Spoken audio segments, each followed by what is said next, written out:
جہاں تک حضرت علی رضی اللہ تعالیٰ عنہ کی بات ہے تو آپ مشہور روایات کے مطابق 13 رجب المرجب کو کعبہ شریف کے اندر پیدا ہوئے. بہت سے حضرات اس بات پر جو انہوں نے لکھا ہے کہ آپ کی ذات جو ہے وہ کعبہ کے اندر ولادت ہوئی. اس پر چند حوالات پیش خدمت ہیں. شیخ محقق حضرت شاہ محمد دہلوی آپ فرماتے ہیں کہ محدثین اور سیرت نگاروں نے بیان کیا کہ حضرت علی رضی اللہ عنہ کی پیدائش خانہ کعبہ کے اندر ہوئی. مدارج النبوہ جلد 2. اس طریقے سے امام حاکم نے اپنی مستدرک میں لکھا کہ آخری بات نے موصب نے وہم کیا، حالانکہ متواتر اخبار سے ثابت ہے کہ فاطمہ بنت اسد نے علی ابن ابی طالب کو عین کعبہ کے اندر جنم دیا. امام ذہبی نے بھی اس مقام پر اس روایت کو برقرار رکھا ہے اور اس کو تسلیم کیا ہے. ملا علی قاری امام المحدثین بھی ہیں اور وہ کعبہ کے امام بھی رہے ہیں، امام کعبہ بھی رہے ہیں. انہوں نے اپنی کتاب شرح شفا ہے اس کی جلد اول کے اندر یہ بات لکھی ہے کہ مستدرک حاکم میں ہے کہ حضرت علی خانہ کعبہ میں پیدا ہوئے. شرح شفا جلد اول صفحہ 327 میں. اس کے بعد یہ امام شاہ ولی اللہ رحمۃ اللہ علیہ جو بہت بڑے صوفی ہیں، ان کی کتاب ذات الخفا ہے. آپ فرماتے ہیں کہ حضرت مولا علی کی ولادت کے وقت آپ علیہ السلام کے جو مناقب ظاہر ہوئے ان میں سے ایک یہ ہے کہ بلا شبہ یہ اخبار متواترہ سے ہے کہ کعبہ معظمہ کے اندر آپ رضی اللہ تعالیٰ عنہ کی ولادت ہوئی. ذات الخفا جلد نمبر 4 ہے اور صفحہ نمبر 406 ہے مترجم، جو قدیمی کتب خانہ آرام باغ کراچی سے شائع ہوئی. اسی طریقے سے آپ کی کتاب قرۃ العینین کے اندر بھی آپ نے لکھا ہے کہ یہ قرۃ العینین ہے، اس میں بھی آپ نے لکھا کہ حضرت علی کے فضائل و مناقب بے شمار ہیں. آپ پہلے ہاشمی ہیں جن کی والدہ والدہ بھی ہاشمیہ ہیں. آپ کی پیدائش خانہ کعبہ میں ہوئی اور ایک ایسی فضیلت ہے جو آپ سے پہلے کسی کے حصے میں نہیں آئی. کچھ حضرات نے یہ لکھا ہے کہ یہ اخبار متواترہ جو ہے یہ ثابت نہیں، بہرحال یہ فضیلت کی بات ہے، اس میں کوئی اتنی قطعیت کی بھی حاجت نہیں ہے. تو مولا علی رضی اللہ تعالیٰ عنہ جو ہے وہ علی بن ابو، آپ کا نسب جو ہے وہ کچھ اس طرح ہے. مولا علی بن ابو طالب جن کا بن عبد المطلب بن ابو طالب بن عبد المطلب، ابو طالب کا اصل نام عبد المناف تھا، بن عبد المطلب جن کا اصل نام شیبہ تھا، بن ہاشم بن عبد المناف بن قصا بن قلاب بن مرہ بن کعب، اور قلاب پہ آ کر جو ہے وہ بن مرہ بن کعب بن نبی بن غالب، ادنان سے آگے آپ کا نسب اسماعیل تک جاتا ہے. اور یہ مولا علی جو ہے وہ فاطمہ بن اسد جو ہے وہ آپ کی والدہ کا نام تھا، اور آپ جو ہے وہ رسول اللہ کے چاچا زاد بھائی بھی تھے. اور بعد میں آپ کی شادی حضرت فاطمہ رضی اللہ تعالیٰ عنہ سے ہوئی اور آپ رسول اللہ کے داماد بن گئے. آپ کی اس مختصر تعارف کے بعد یہ عرض ہے کہ آپ کی ذات گرامی کے حوالے سے اگر فضائل کی بات کی جائے تو امام احمد بن حنبل رحمۃ اللہ علیہ نے بڑی تفصیل سے یہ بات لکھی ہے کہ سب سے زیادہ جو فضائل بیان ہوئے ہیں وہ مولا علی کے بیان ہوئے ہیں. اس سلسلہ میں آپ یہ میرے ہاتھ میں کتاب ہے البدایہ والنہایہ، اس میں یہ بات موجود ہے. اس کے علاوہ دیگر کتابوں میں بھی یہ بات، کتب کے اندر یہ بات درج ہے کہ سب سے زیادہ فضائل اگر کسی کے بیان ہوئے ہیں تو وہ مولا علی کی شان ہے، آپ کی ذات گرامی ہے. تو اس کے بعد اس کی وجہ بیان کرتے ہوئے کہ آپ کی شان میں اتنی زیادہ روایات کیوں ہیں، تو اس کی وجہ بیان کرتے ہوئے امام اہل سنت سرمایہ دین و ملت شاہ امام احمد رضا خان بریلوی رحمۃ اللہ علیہ فرماتے ہیں کہ اس کی وجہ یہ تھی کہ آپ کی اپنے دور میں بہت مخالفت ہوئی اور کچھ حضرات آپ کے بارے میں الفاظ غلیظہ کا استعمال کرتے تھے، جس کی وجہ سے محدثین مفسرین نے آپ کی شان میں بہت ساری روایات بیان کی. ان کی جو عبارت ہے وہ مطلع کمران کے اندر موجود ہے. آپ فرماتے ہیں الخصوص شمع شبستان ولایت، بہار چمستان معرفت، خاتم خلافت نبوت، فاتح سلاسل طریقت، طاہر مطہر، قاسم کوثر، امام الواصلین، سید العارفین، المسلمین. اب کیسی آ رہی ہے؟ ٹھیک آ رہی ہے جی، اب ٹھیک آ رہی ہے. مولا المسلمین، امیر المؤمنین، ابو العائمہ طاہرین، مطلوب کل طالب اسداللہ الغالب مثل العجائب الغرائب سیدنا و مولانا علی ابن ابی طالب کرم اللہ وجہ الکریم اس جانب گردوں کباب کے محامد دلیلہ و مناقب جمیلہ جس کثرت و شوق کے ساتھ ہیں کسی دوسرے کے لیے وارد نہیں ہوئے۔ امام احمد بن حنبل فرماتے ہیں کہ اصحاب رسول میں سے کسی کے لیے اس قدر فضائل وارد نہ ہوئے جس قدر علی ابن ابی طالب رضی اللہ تعالیٰ عنہ کی شان میں بیان ہوئے۔ اور امام زرقانی شرح مواد میں فرماتے ہیں کہ علماء نے فرمایا ظاہراً سبب اس کثرت و اشتہار کا یہ ہے کہ بنی امیہ اس دینات کی تنقیص شان کرتے تھے، تو جس محدث کے پاس مناقب مرتضی میں سے کچھ تھا اسے مشتر کرتا وہ لوگ جس قدر ان کے مناقب بجھانا چاہتے تھے محدثین کو ان کی تحدیث پر ڈراتے، اسی قدر فضائل والا زیادہ انتشار و شہرت پاتے۔ مطلب قبرین صفحہ نمبر 56 مطبوعہ مکتبہ بہار شریعت لاہور طبع 2010۔ اس موضوع پر اگر بات کریں تو مولا علی کی شان کے اندر قرآن مجید فرقان حمید کی کئی آیات ہیں۔ میں نے آپ کے سامنے ایک آیت تلاوت کی جس میں اللہ رب العزت نے ارشاد فرمایا کہ ان الذین آمنوا وعملوا الصالحات سیجعل الرحمن ودا، کہ جو لوگ ایمان لاتے ہیں اور نیک عمل کرتے ہیں تو اللہ تعالیٰ جو ہے وہ ان کی محبت جو ہے وہ لوگوں کے دلوں میں ڈال دیتا ہے۔ اس روایت کی تشریح اور توضیح میں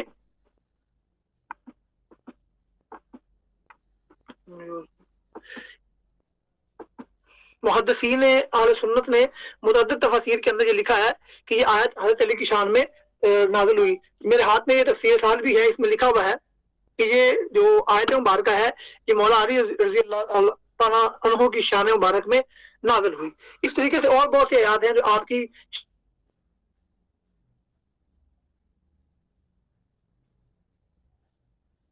شان اقدس کے اندر آیت علی۔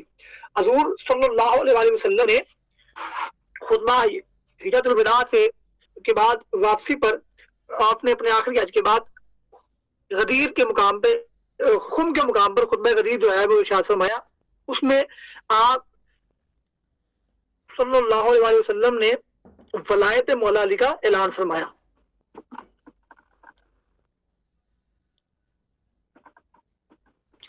یہ میرے ہاتھ میں کتاب ہے، آپ حضور رسول اللہ صلی اللہ علیہ وسلم نے ارشاد فرمایا من کنت مولا فہذا علی المولا، من کنت مولا فعلی المولا۔ یہ روایت مختلف الفاظ کے ساتھ اور مختلف طرق کے ساتھ متعدد کتب کے اندر موجود ہے۔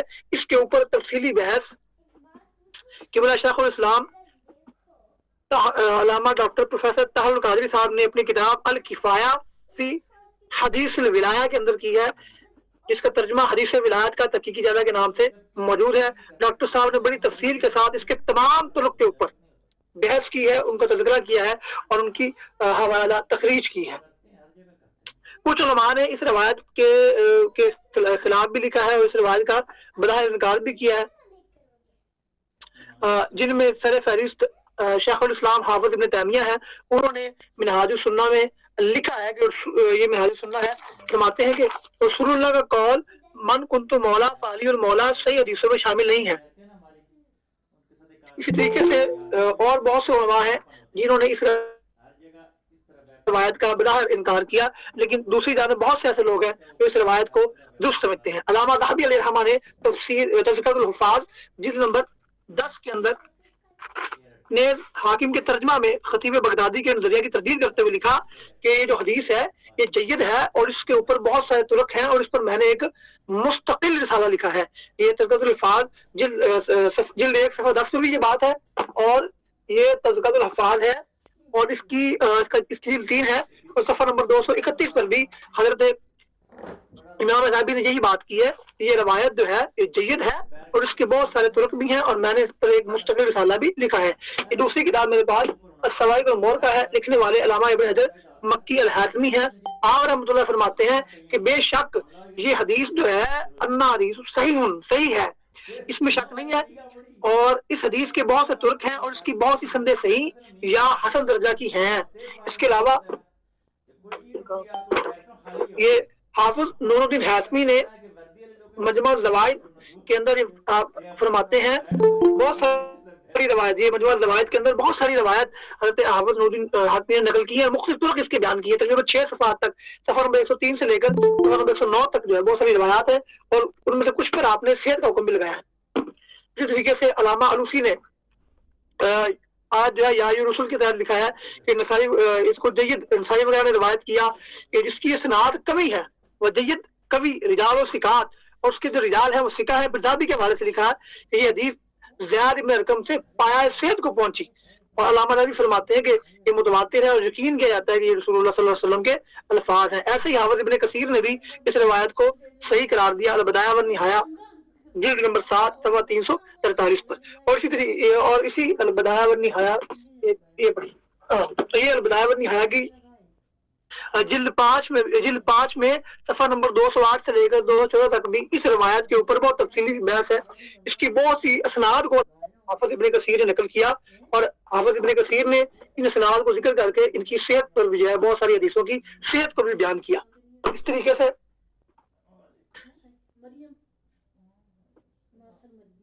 محمد بن یہ میرے پاس محمد بن اسید درویش صاحب اسناد المطالب کی میں لکھتے ہیں کہ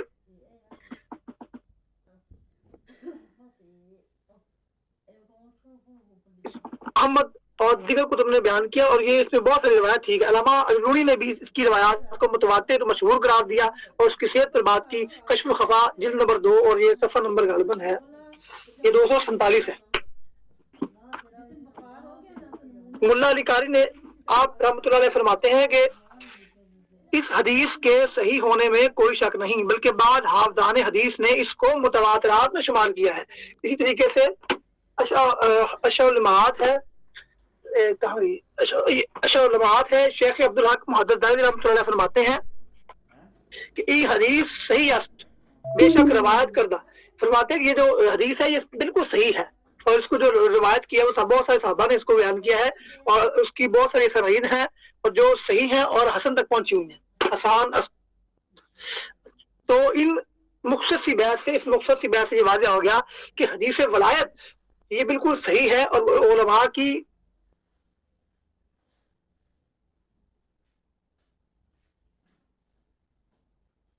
اس روایت کو متواتر قرار دیا اور اس روایت کو صحیح قرار دیا اور اس سے مولا علی کی شان میں استدلال کیا.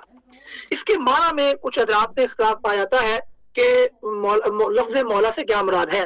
لفظ مولا کی توضیح اور تشریح کرتے ہوئے اعلی تشریح کا یہ موقف ہے کہ اس سے مراد آقا ہے حاکم کے معنی میں ہے جبکہ اہل سنت جو ہے یہ اس لفظ سے جو مودت اور محبت کو مراد لیتے ہیں. اس بات سے قطع نظر کہ اس کے معنی کیا ہے کم از کم اہل سنت اور اہل تشریح کا اس بات پہ اتفاق ہے کہ یہ روایت مولا علی کی تقسیم ولایت کے اوپر دلیل ہے اور اس ولایت سے اس حدیث سے ثابت ہوتا ہے کہ مولا علی جو ہے اس طریقے سے حضور مولا ہے حضور ولی ہے حضور کسی کے محب ہے اسی طریقے سے اس کا مولا علی کی ذات ہے اور حضور اور اسی یہی وجہ ہے کہ مولا علی کو قاسم ولایت بھی کہا جاتا ہے کہ آپ ولایت کو تقسیم کرنے والے ہیں. اس سلسلہ میں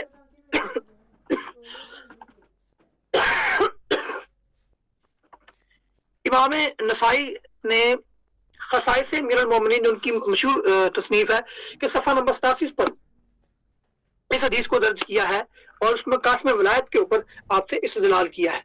اسی طریقے سے ایک اور حدیث بھی یہاں پر درج کرنا مقصود ہے.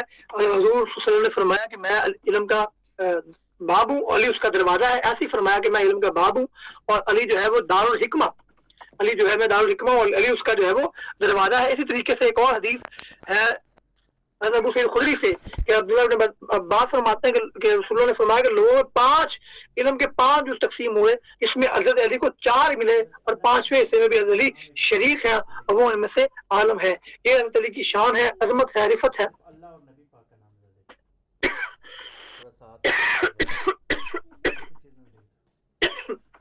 اسی طریقے سے یہ جو حدیث ہے دار الحکمہ اور علی اس کا باب ہے اس کی تشریح کرتے ہوئے مولانا رشید احمد گنگوئی جو قوام دیوبند میں شمار ہوتے ہیں اور ان کے بانیان دیوبند میں ان کا شمار کیا جاتا ہے وہ فرماتے ہیں اپنی کتاب الکوکب الدری فی شرح جامع ترمذی فرماتے ہیں کہ دار الحکمہ اور وہ علی و باب و ہاتھ سے مراد علم باطن ہے اور بے شک تمام معتبر سلاسل کی انتہا انہی پر ہوتی ہے. یعنی کہ مولا علی کی شان، مولا علی کی ذات وہ ذات ہے کہ تمام ولایت کے جو سلسلے ہیں، ولایت کی جو تقسیم ہے، اس کا آغاز مولا علی سے ہوتا ہے اور تمام سلسلے آپ علیہ السلام کی ذات کے اوپر منتہی ہیں.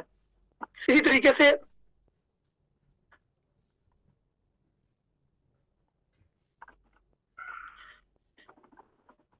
جواہر الاقدان کے اندر بھی اسی بات کو تفصیل سے بیان کیا گیا کہ نبی کریم کے ارشاد نقل کیا گیا کہ ہم اہل بیت کے لیے اللہ نے دنیا کے بدلے آخرت کو پسند فرمایا، پس اہل بیت کو اس کے بدلے میں تصرف باطنی عطا فرمایا. پس ہر زمانے میں خطب الاولیاء اہل بیت نبوت سے ہوتا ہے کہ بادشاہ عبدالعزیز محدث دہلوی نے بھی تحفہ اثنا عشریہ صفحہ نمبر 360 پہ لکھی. اعلیٰ حضرت امام اہل سنت احمد شاہ خان بریلوی نے بھی اپنی ایک بات جو ہے وہ اپنی یہ ملفوظات حضرت میں یہ بات لکھی ہے.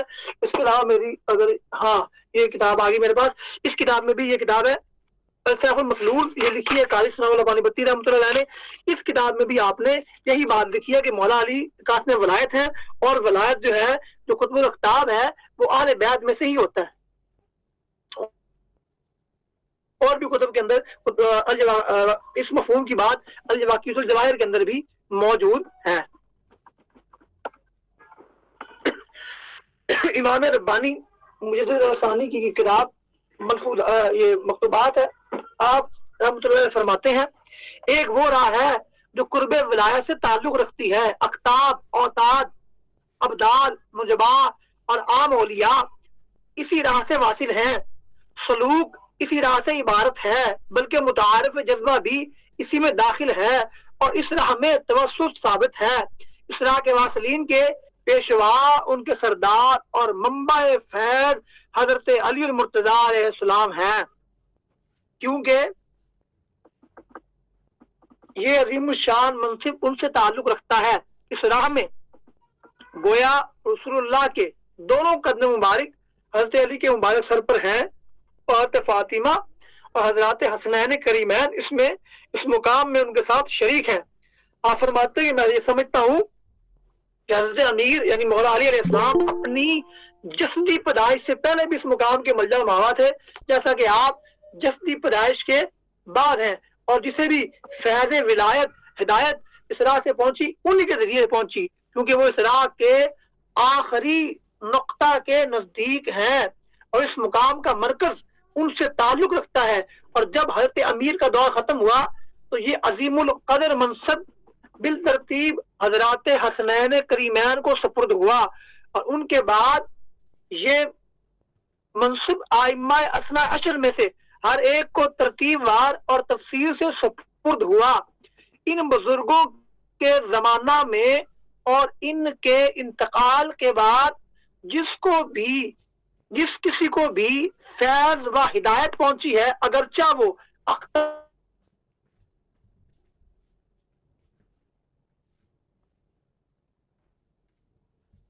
آئے وقت ہو، سب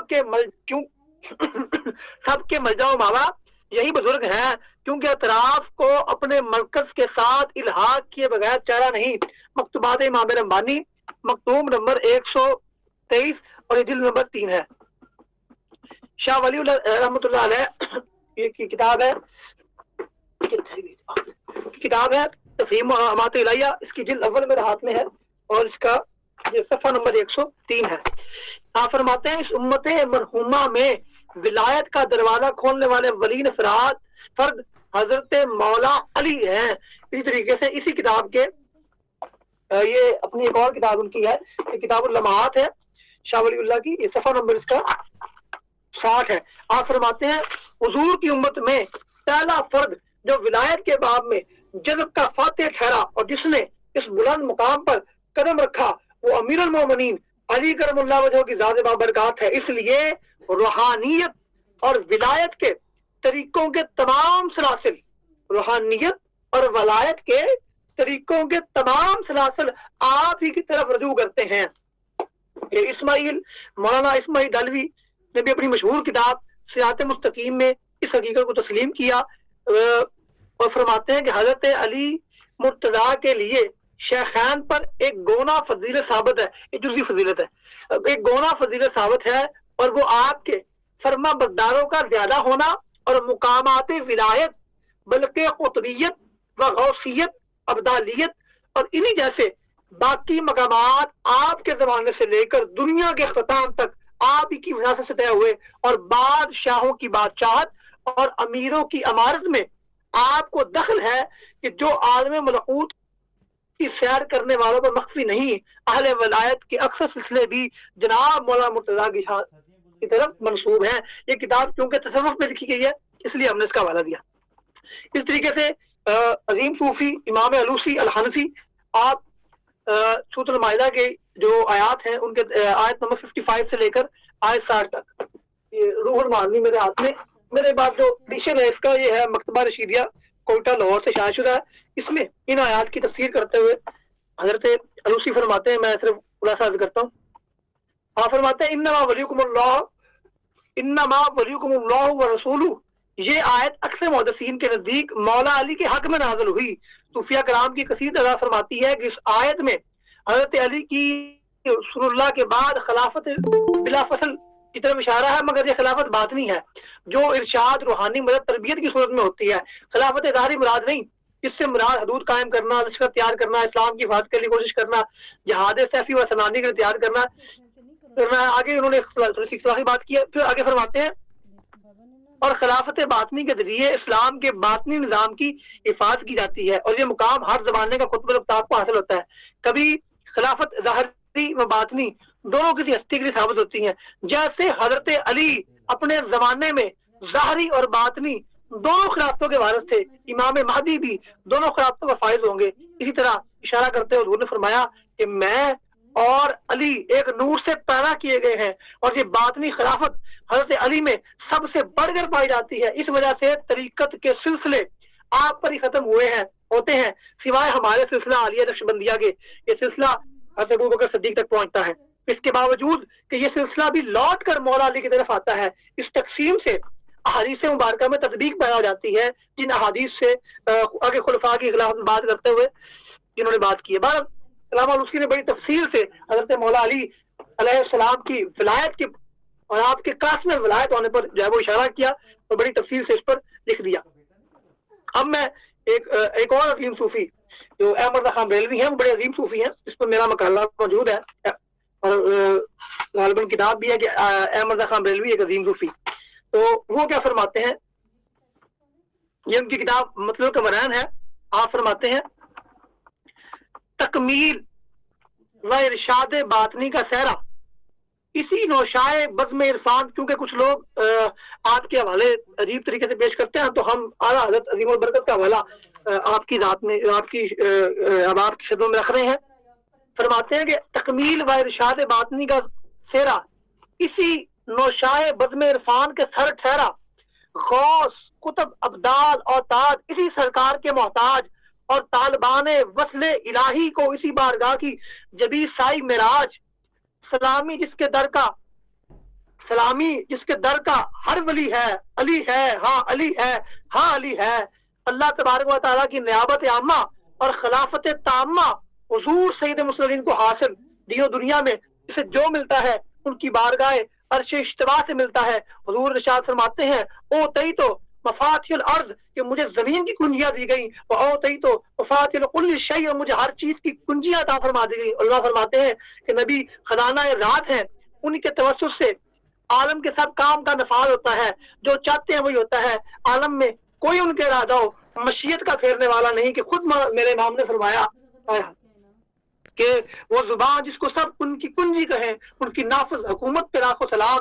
اور پھر آگے اللہ فرماتے ہیں کہ پھر حضور کی بارگاہ میں یہ کار خطیر منصب جلیل مولا علی علیہ السلام کو مرحمت ہوا کہ تمام اقطاب عالم میں اس جناب کے زیر حکم مدبرات الامر میں سروروں پر سروری، افسروں پر افسری، جملہ احکام عدل و نصب و عطا و منع و کن مکن انہی کی سرکار والا سے شرف امداد پاتے ہیں۔ یہی وجہ ہے کہ حاجت مندان عالم اپنے مطالب و مقاصد میں ان سے استمداد کرتے ہیں، اور آستانے فیض نشان پر سر ارادت دھرتے ہیں، یہاں تک کہ عرف مسلمان میں مولا علی مشکل کشا